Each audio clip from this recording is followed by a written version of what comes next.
जाने से पहले उन सवालों का जवाब दो। शादी करोगी मुझसे? यह सवाल कमरे की हवा को अचानक भारी कर गया। मन्नत के चेहरे पर हैरानी और उलझन साफ झलक रही थी। विक्रांत की आंखों में इंतजार, उम्मीद और कहीं ना कहीं डर छुपा था। यह कोई साधारण सवाल नहीं था। यह उनकी जिंदगी का सबसे बड़ा मोड़ था। लेकिन तभी माहौल को चीरती हुई एक और आवाज आई। विक्रांत की पसंद मन्नत है। सबके कान खड़े हो गए। यह बात कितनी देर से किसे पता थी? किसने कब से इसे छुपा कर रखा? मन्नत की सांसें तेज हो गईं। वह समझ नहीं पा रही थी कि अपने दिल की धड़कन को कैसे काबू में रखे। यह तुम कब से जानती हो? किसी ने झल्लाकर पूछा।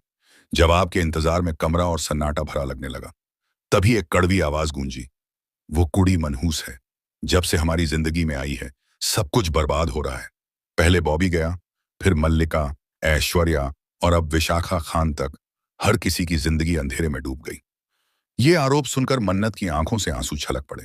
वह बार बार खुद को समझाना चाह रही थी कि इसमें उसकी गलती नहीं है, लेकिन हालात ने जैसे उसे कटघरे में खड़ा कर दिया था। अचानक माहौल की गंभीरता को तोड़ने के लिए एक अजीब सा सवाल उठा। क्या आप मेरे लिए छोले बना सकती हैं? अगर आपको परेशानी ना हो तो। सब हैरान रह गए। इतनी बड़ी बातें चल रही थीं और यहां छोले की फरमाइश। छोले? किसी ने हंसते हुए दोहराया। अजी, छोले ही पूछना था इन्हें। पूरी या भटूरा साथ में क्या खाओगे?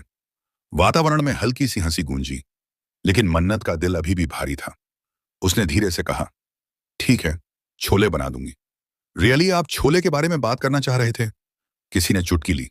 विक्रांत ने गहरी सांस ली और मुस्कुराकर कहा, हाँ, बस मन नहीं कर रहा था खाना बनाने का, तो सोचा उनसे पूछ लूं। लेकिन इस मामूली सी बात के पीछे भी एक गहरा राज छुपा था। क्या सचमुच यह सिर्फ छोले की ख्वाहिश थी, या इसके पीछे कुछ और कहानी, कुछ और योजना छिपी थी? कमरे की हवा फिर से भारी होने लगी। सवाल हवा में लटके रह गए।